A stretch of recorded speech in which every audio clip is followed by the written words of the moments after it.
I'm Lisa, and you're with Velo Dulce, the show where we talk women, cycling, and life. Velo Dulce is from the Italian phrase La Vida Dolce, which means the good life. These are stories from women around the world on finding the good life through life on a bicycle.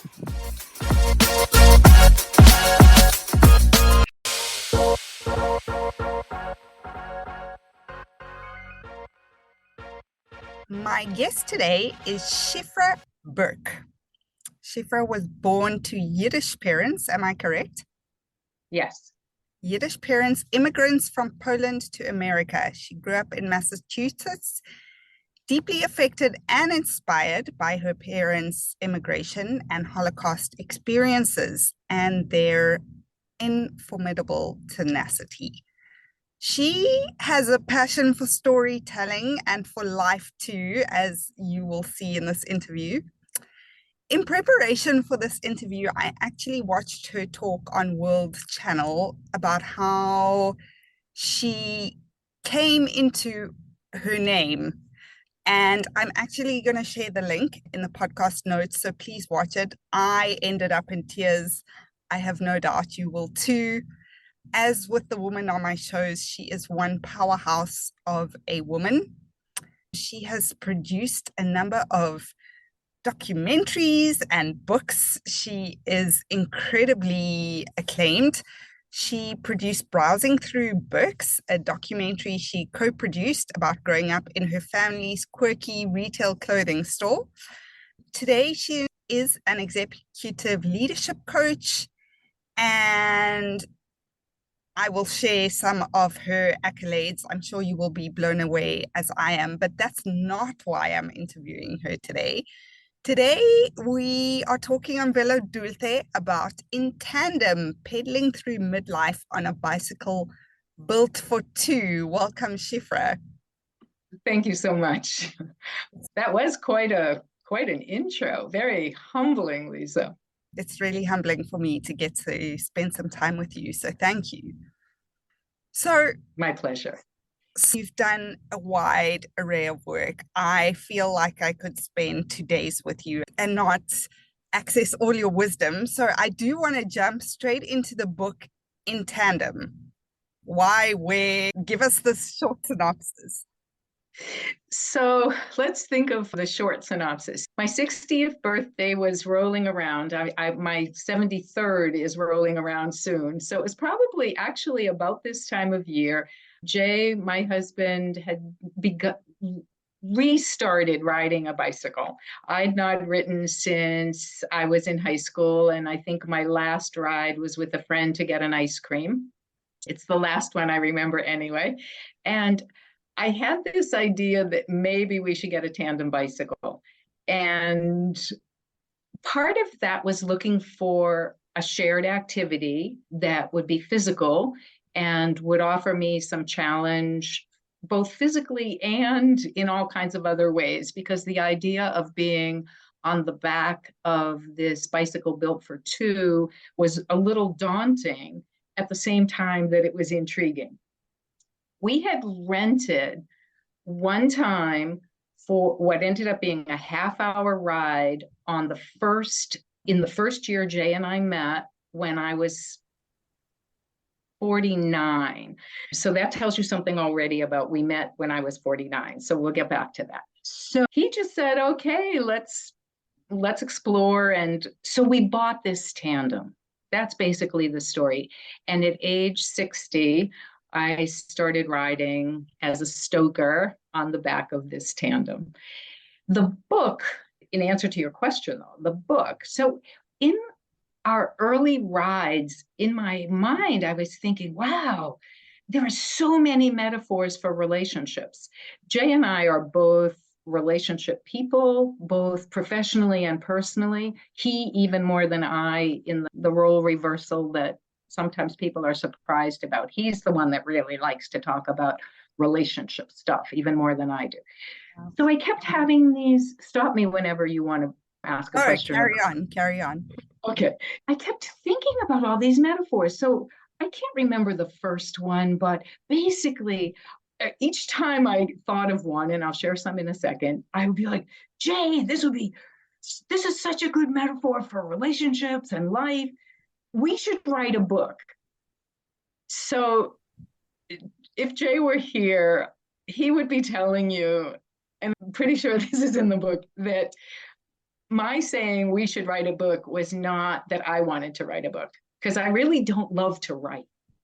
I love to edit. I love to collaborate, but I don't like the initial getting all the words down and massaging them. 26 different times to get them. So he took it on and wrote this book.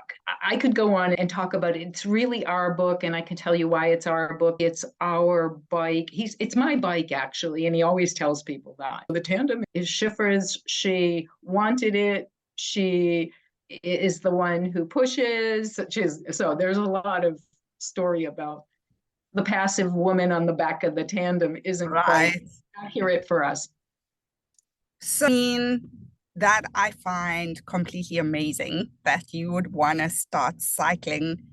I don't want to say at that age, because I don't want to sound condescending, because my mother is 65 and one of the most dynamic women I know. I almost feel like, I don't know what it is, but like the older people like you, people like my mom get, the more dynamic and the more energetic and the more, what triggered the bicycle? It's a good question. I think every time I realized Jay was taking off on a ride on his single bike, and given who he is around increasing strength and endurance, and he loves the numbers. He wants to know how many watts he's pushing and how many miles he's going and how fast he's doing. And it's very true for him. That wasn't true all his life, though. He wasn't an athlete, really, until he's like a senior athlete, no question, but he was not an athlete until he was a senior athlete, which is, so each time he would come back and he'd have, I don't remember if it was his Garmin initially or what he had, he would be reporting all these things. And there's a part of me, I've always been active. I've always been what some people might think of as definitely athletic. I don't know that I was an athlete, but I played racquetball and I just do things. I'm physical. And so some part of me was thinking, is there something that I could be doing that pushes me in a way that I'm getting more fit and I'm getting my aerobic capacity increased and I'm increasing longevity? And then he would read all these books about hits and dementia. So I was very invested in figuring out how to keep my telomeres longer as long as I could. So that, I think all of that added up to, plus the joint activity and the shared goals in a clearer way, as well as the potential joy, right? Yeah, it could also be like really fun. So please listeners forgive me because I have not yet read the book. I will. But how did it work? It does sound like you are quite different personalities, like on one bicycle. And I am going to publicly apologize to my ex-husband right here and now, because we once did a cycling and adventure race together and it was an absolute disaster. I'm really sorry to him, but we just didn't have the same alignment. So how did it work on the bike for you guys?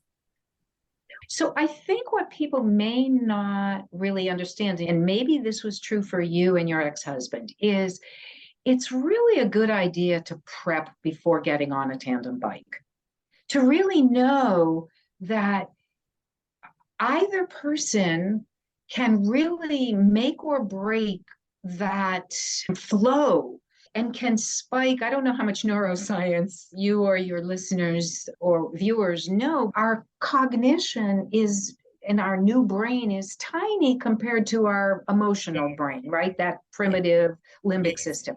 So one little move on the bike spikes the limbic system. And it's not usually your move, it's the other person's move. Correct. So some person leans and doesn't tell you, reaches into their back pocket for a snack, or reaches down for the water bottle, or turns around to look at some bird, whatever it is. The communication that's usually required gets tripled, quadrupled in necessity if you're going to do a good job on the bike. Similarly, Jay sees what I can't see. He's in the front of the bike. I can't see the stick in the road, the squirrel that's running past, the pothole, the gravel, the whatever's in the traffic, the cars, the predators, we call them predators, that are in front of us. So the decision I might make blindly from the back needs to really be informed by the trust that he's going to be taking good care of both of us, and that I may have to shut up about a particular need I have. Now, that was a learning process, Lisa, I will tell you. In the book, we share like one of the early examples of where we had this big tussle and tangle, because I didn't know he was seeing traffic. It was a little bit of a spoiler, but not that much. He sees traffic and danger in front of us. All I know is we're on a group ride and we've missed a turn. And I get panicky about being lost. Jay's got a good compass in his head. I don't. So he tells me pedal, and all I keep saying is, we missed the turn. We missed the turn. He gets more insistent. I get more resistant because he's pushy, and he ends up hopping off the bike and handing me the bike and walking across the street. So when we figured all that out in the sort of, the military calls these after action reviews, where you're supposed to be doing this non-judgmentally and non-emotionally. You're just figuring out what went right to repeat next time, what went wrong to change next time. So we've tried to do those. In our after action review, I concluded for myself, I don't know that I admitted this to him, that I needed to pay attention to safety in that way that I wouldn't even know about safety. But if I was going to be on the back of this bike and be safe, a good stoker, a good partner, I might have to suck it up when I had a difference of opinion and sort it out later. And that's really served us well on the bike. It's actually been really good practice off the bike as well. I was going to say, that sounds like great training. And that sounds like two things right there that came up. One is about trust. And I often think this, even at work, what if I trusted my colleagues or friendships or in a partnership, even though I can't technically see what they see? And the other thing you're talking about is sucking up your ego, or just like not having to be right, which is hard at times, or not trying to put your point across. Yeah, not having to be first, not having to be heard, not having to be right. It's very hard. And I really like what you said in the first part of trusting that, like your friends, your partner, your coworkers, because you can't see what they see in an emotional, an intellectual, visual kind of way, right? So how do we suspend our knowing and our overconfidence that we're right? And there's a whole bunch of brain bias, neuroscience about that too, that it's built into us to believe we're right. So yeah, I just think that before you get back to your original point, that before someone gets on a tandem, it'll be really good to look at a primer. And interestingly, I don't know that we thought of that as one of the kind of 3 top things people would say about In Tandem, our book. It has been recommended by people who are tandem curious to have them read it first, because they will get moment by moment sense of the things that you can do that will mitigate all of that we're not in sync. There's one other thing to say, and that's that there are 2 kinds of tandems. almost all tandems are synced. So the person in front and the person in back need to be doing the same thing. Their legs need to be moving exactly the same time. We ended up really by accident with the Da Vinci, which is a brand of bike that's built in Denver, Colorado, and it has independent coasting. So Jay and I do not have to do the kind of coordinating that people on synced bikes do, where you feel as a front or back person, if one person goes hard, the other person may feel like their knee or hip is being like dislocated practically. Yes. We don't have that. Okay. Okay. Cool. I have a ton of questions I want to ask. Tell me about, and I want to come back to the book just now, but tell me about your best and most difficult ride that you guys had together. The greatest and most difficult.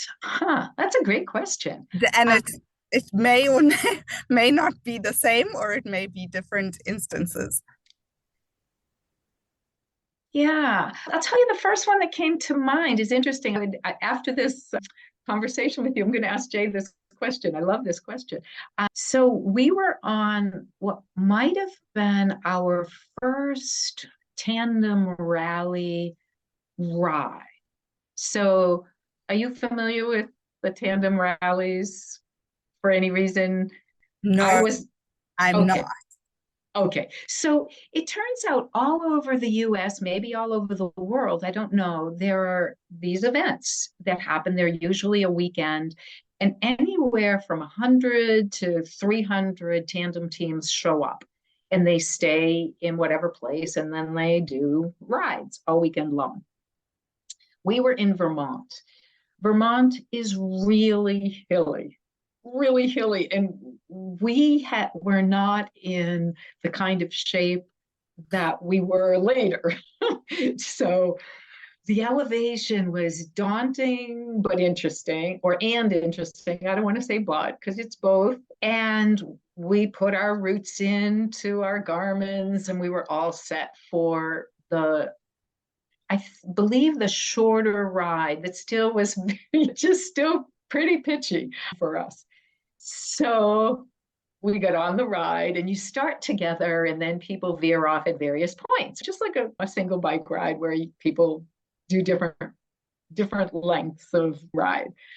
So we're feeling pretty good. We're hanging with the group. Our legs aren't burning to the point where we think we need to stop or anything. And then we discover at some point, many miles in, that we're not on the route we think we're on. And we're on the longer, not the longest, but the longer route. One pedal stroke after the next, which I was grateful I learned somewhere along the line, along with Jan's voice, shut up legs. I was just like, okay, this is just your brain telling you that it needs to quit. You don't really need to quit. Don't listen to those legs. Don't listen to the attitude that's starting to creep up. Don't listen to the fear that you're going to get lost, because Jay's got a good compass.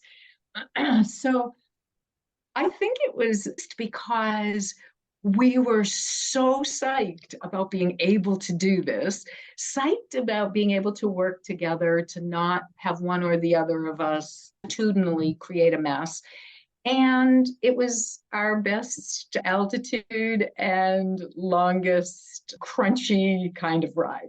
So that's the one that comes to mind for me. That's amazing. I feel like the bicycle is absolutely a metaphor for life. And often you will find yourself in a rough place. And I remember a friend of mine and my best friend, we used to cycle races together. And whenever we were going through a really rough time, we used to play this game called It Could Be Worse. And we would imagine scenarios which could be worse, which made us happy to be in the situation that we were in. So we used to go, okay, it could be worse. We could be running a marathon now. And neither of us could have at that time possibly imagined running a marathon. Or it could be worse. We could just be at the beginning right now. Instead, we're like 50 kilometers in. Or it could be worse. We could be by ourselves and not have each other. So I loved what you're saying about that was just such a great day because the scenario wasn't what you expected, which is basically the whole of life story. And there you found yourself like coming up trumps. That's so cool. Yeah. So it was cool. And I love your story. It could be worse. The way that we can really shift our attitude if we give it some effort, right? Because it's Yeah. so easy to slide into whatever the mess mentally, the mental mess. It's easy. It's that's part seems to go downhill like a river or something, just carved out for us. And just with a little nudge, sometimes the reminder. So there's a way in which you created all that gratitude, right? For your brain to focus on away from the oh my god, oh my god, oh my god, oh shit, oh shit. I don't know if I'm allowed to Yeah. swear No, on this. absolutely. Yeah, you can say it like it is. Yeah. Same as you. And I've also had some really bad rides. I don't know if your worst ride was when Jay got off the bike and left you with the bike. Was that your worst ride? It depends what worst means. We had we had an accident. So in some ways that was the worst ride because I was very nervous about Jay for a period of time. That was probably our worst in terms of just that like scary emotional. There've probably been there have been a few worst rides. I want to talk about coming back from that because, like, I've noticed in myself as I've got a bit older, the mental effort it takes to come back can sometimes be more than when I was younger. When I was younger, I cycled around Vietnam and Laos on my own, and I did a ton of stuff which I didn't think twice about. And now I'm like, are you crazy? So I've found the thought patterns change. So, like, how did you come back after the accident? Or how did you both come back together after that? That is a really important question. I don't think I would have gotten back on the bike if it weren't for Jay. I think I had a single bike accident and was concussed some years prior, not that many years prior though. And he just really wanted to ride and he got back on his own bike. The single stayed there for a while. I ended up getting some psychotherapy. And I was trained, my first career was as a psychotherapist. And someone asked me, it was actually an attorney. We needed to hire an attorney because our insurance wasn't covering the amount of medical. So we got an attorney and she said, are you getting any therapy? And I just was like, oh, I don't know, macho machete or something. No, I'm good. I'm working it out. But I ended up getting some psychotherapy, which actually was shockingly helpful. I don't want to, there's a lot to say here, but this is where reading the book will actually it would be too much of a spoiler to tell you No, something. that's But great. in terms of, because what was unearthed was surprising to me. It wasn't really just Jay on the ground. It Sure, was something. sure. So it's what was underneath that ended up being the relevant piece. And once I worked that out, I wasn't comfortable, but I was comfortable enough. And I Absolutely. wanted to get back on. And now that's been several years and we're back on. But I will tell you that I do think age and COVID combo is making it more challenging to figure out even non-bike things. Mm, yeah. Yeah. Do I go to Uganda this summer with my family or not? Can I get medevaced out quickly enough if Sure. something were to nosedive quickly? I would have gone 5 or 10 years ago. So, yeah. Yeah, 100%. And I think that is a great advert right there to say, whoever is listening, you need to get this book. I will share the link with you. Just hold on one second. Yeah. I'm just going to pause the recording there because it is telling me that in 10 minutes I will be thrown out the meeting because I didn't pay. I'm not on Zoom Premium. So if it cuts out, we will just join back on the same link. Okay. I will edit out this piece. Okay.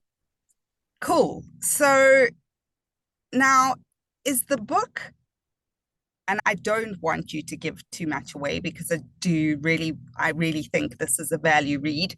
Is the book about the bike, or is the book about relationships, or is it both? It's definitely both. So some people who've read it, when we've done readings, it's comical.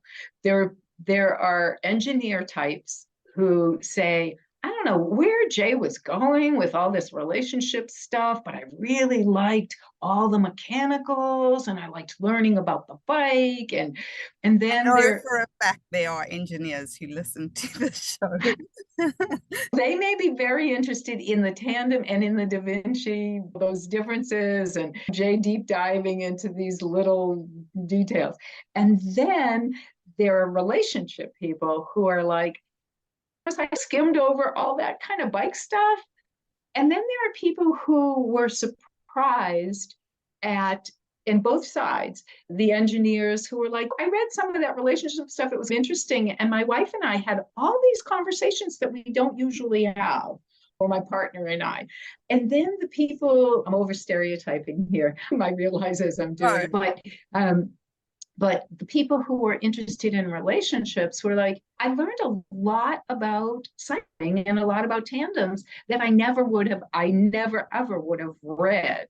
So it is this intermingling of the metaphor. So often a chapter might start with some deep bike dive and thread itself into how that corresponds to the relationship, right? So whether it's hills or brakes or changing gears, yeah.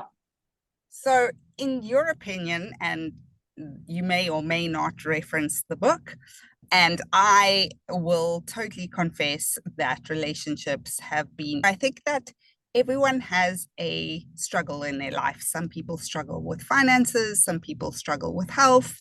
And I think no matter who you are in the world, if you are human, you get your thing. And my thing has been relationships. And so for myself and those who are listening, what is your top three of absolute essential advice for relationship or for going on a tandem bicycle? Okay, so before I answer your top three, bring me back if I veer too far off this road. Jay and I are the reason people should feel really hopeful, because by 49, me, 51, him, we had 5 marriages. Well, that makes me, no offense, but that does make me feel better because I'm 44. So either people are going to shut this off right now and say clear failures, or they're going to say, okay, there's hope for me. So 2 people with master's degrees in counseling psych meet at 49 and 51. Jay had been divorced 3 times. In fairness, 2 of them were before he was 25, but nonetheless, I feel like before 25, it doesn't count. That's what he says. And I had 1 divorce, 1 death in my history when we met. So 5 marriages, two master's degrees, 5 marriages. So we had street creds for investment in building a good relationship. So there's plenty of hope, Lisa. And sometimes I think when you're in multiple relationships, there's one significant benefit, and that's that you get feedback that's easy to reject the first time because it's about them, of course, not about you. Sure. and, right? And then you hear it again and you're like, I don't know, I heard this before. Maybe I'm picking the same type of person who is critical about this.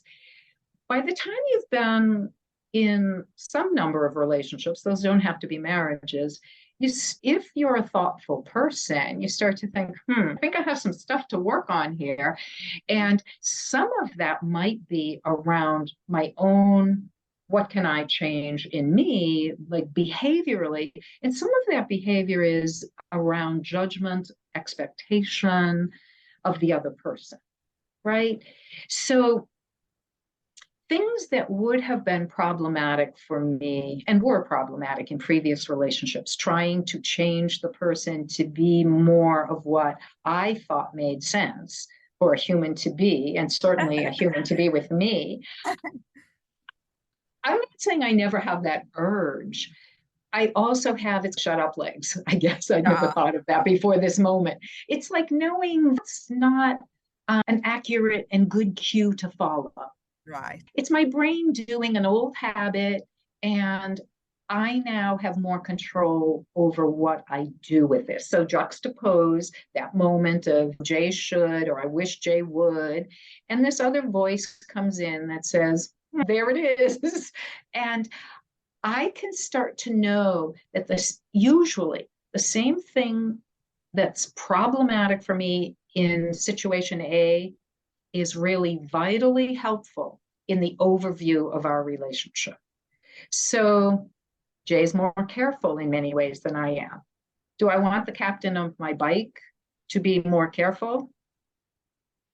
Yeah, your nod is, of course I do. Does that mean that sometimes we're in a situation off the bike in which I'm spontaneous and he's not, and it slows me down because he's uncomfortable maybe, and I respond to that, even though he would tell me, and he would tell you, he would not want me stopping, but I'm caught because I want approval and I want him to like me every minute and whatever. So there are moments in which I change my behavior, and it's annoying because I want him to just be a free spirit.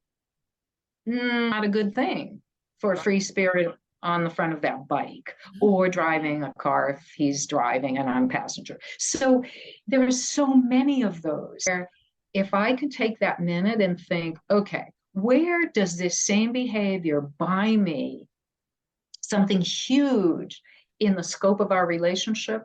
Almost always the things that bug me buy me a lot. That is a great perspective. That is really great perspective. Yeah. How does that translate for you? Yeah, no, that's 100%, because I think when something bugs you, you tend to look at how it bugs you in every circumstance instead of, wait a second, this is actually what I like about this person in either the grand sense of the word or in a very critical area of the relationship. Yeah. Yeah. So I think that whole business of changing someone, wanting them to be like you, can be shifted to embracing the differences if you're doing that particular work. Absolutely. I feel like that's sage advice for life in general. Embrace the differences. Embrace the differences, right? And know that it's not easy when it's a journey and you'll keep making progress and falling back. But if you know that's a goal, it's really helpful. And it's really helpful to be out loud in your relationship about that kind of thing. So I might say to Jay something like, I'm struggling right now because this is one of those times I want this and it looks like you want that. It's figuring out what to do with blame. Right? Because we know that blame tends to be like a boomerang, right? So it's tempting to do it, you throw it out, and then you spike the other person's system, and then it just can take you down a road that doesn't work productively for the relationship in the moment, and then sometimes long term, because you can say things that you don't mean. And so how do you get more used to making statements about yourself? I'm feeling rattled. I'm feeling afraid. There's a kind of vulnerability that we tend to avoid. And so I would say, along with that blame piece, finding a way to be more vulnerable is being more honest. And it's scary because you do need to trust that the person's going to be gentle or responsive.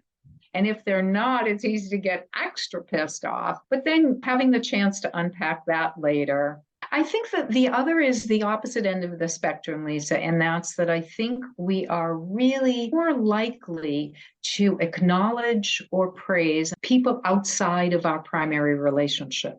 And when we're in love and we're infatuated, we're really good at all of that stuff. It just we exude positivity for the other person. And as they get more familiar to us, we just turn the volume down on I really enjoyed this, or what a pretty smile you have, or your eyes are sparkling and it's making me happy, or it is. And I think we lose the opportunity to keep that relationship, the person in our relationship, feeling cared about, seen, loved, and it feels good. The giver gets something too. Just like if it's a nonprofit, right? The volunteer gets as much as the person who's getting. And I think in relationships, we just don't practice that very well. I'm including myself in that need to remind myself to do that more often. I love that point that you're saying, like bringing it back to focus on, it's not just focusing on the positive, because I don't really love that terminology, but it's really appreciating that other person. Yes, that's right. Because the positivity, or those what people suggest, some communication people with that sandwich business, say something positive, then say something negative, say something positive, is actually not very effective, by the way, from what I've read with the research. I do think we need to be straightforward. Maybe if we could be straightforward, which is what I think about the acknowledgement versus the praise. The praise is more, oh, you're so awesome. And it doesn't give the person much feedback. And this would be true at work, our bike partners, relationship partners, children, parents. If we can be specific, it's really helpful to me, Lisa, that you clearly prepare for these interviews. And I appreciate the questions that you've taken the time to get ready to make this a good call. That would be an acknowledgement, right? And I mean it, by the way. Thank you. Thank you for that. And that may be, I don't know, you tell me if that's better than, oh, Lisa, this has been awesome so far. Absolutely. It's very specific and it's directed and it's helpful and there is effort that has gone in from the other person. And I think we notice as humans when someone else puts in effort. Yeah, I think that's interesting. I hadn't thought of the bike metaphor, but there it is. Whether it's on the bike or off the bike, if you're riding a tandem, you notice when somebody's putting in effort. Absolutely. You can really feel it. And when they're not. There are times Jay will say to me, "Are you back there?" Which is, I need you to pedal harder right now. And you're like, I was like, oh yeah, usually during that time, I realize I have lightened up my intensity for whatever reason. So, yeah. Yeah. So now I want to come to, and I really think there's so much to cover in this book, and we're never going to cover it in one day. But I want to talk about the preconceived ideas about aging and everything that encompasses, because you seem to, and not that I think 60 is old, 60 is the new 40. So you seem to have gone beyond that in every area, like relationships, physical activity, your career. Was that inbred in you? Like, where did that come from? That is, I don't know. I don't know if restless is the right word, but I have an emotional, intellectual kind of curiosity. Maybe that's really a lot.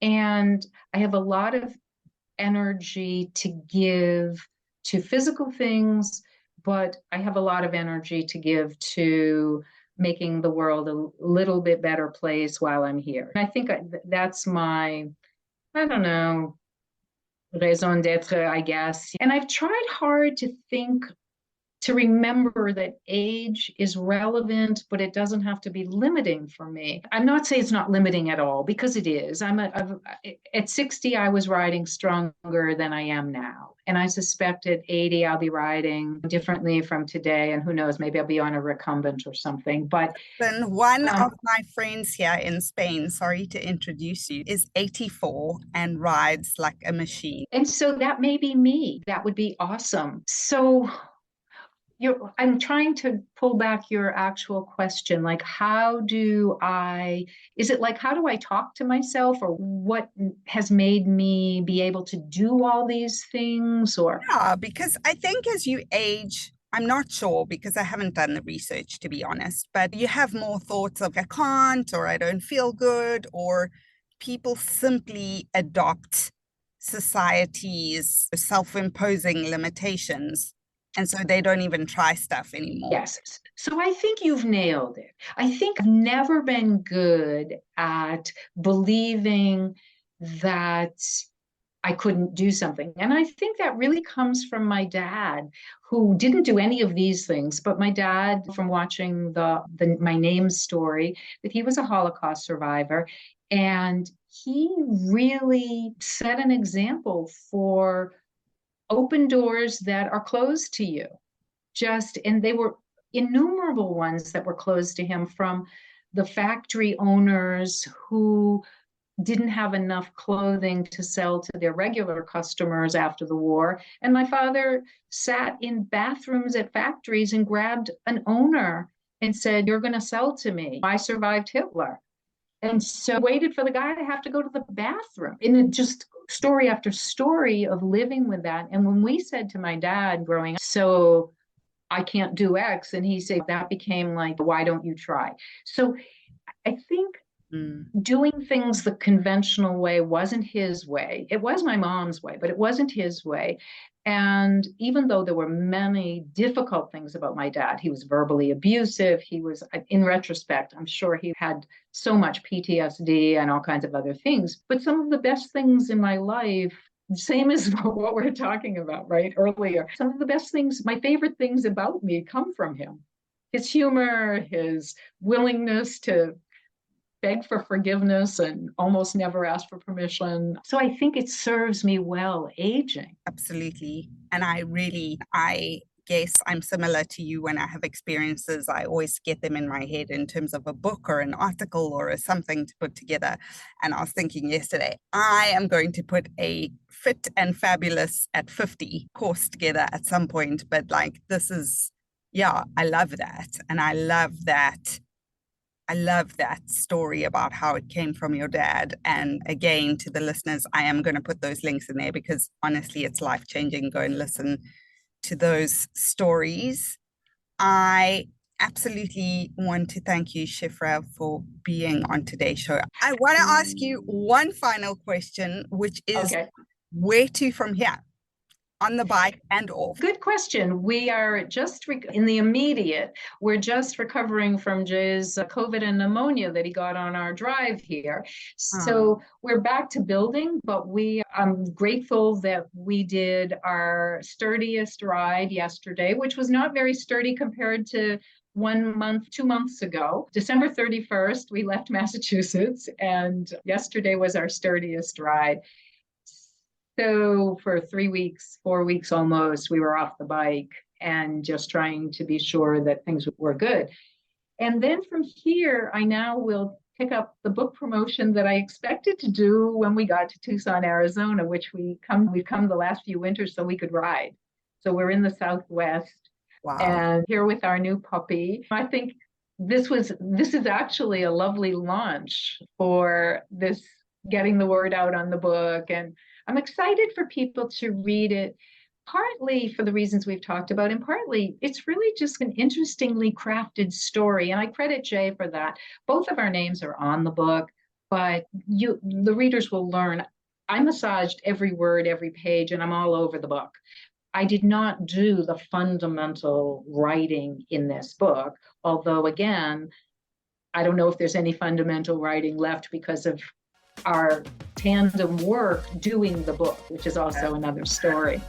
That is amazing. Listen, I want to thank both of you. It has been amazing talking to you. Thank you. Thank you, Lisa. I hope you have been as inspired as I have on today's episode of Velo Dulce. Please share with a friend, rate on iTunes, and most importantly, get on your bicycle, grab a friend, drink some coffee, and here is to living Velo Dulce.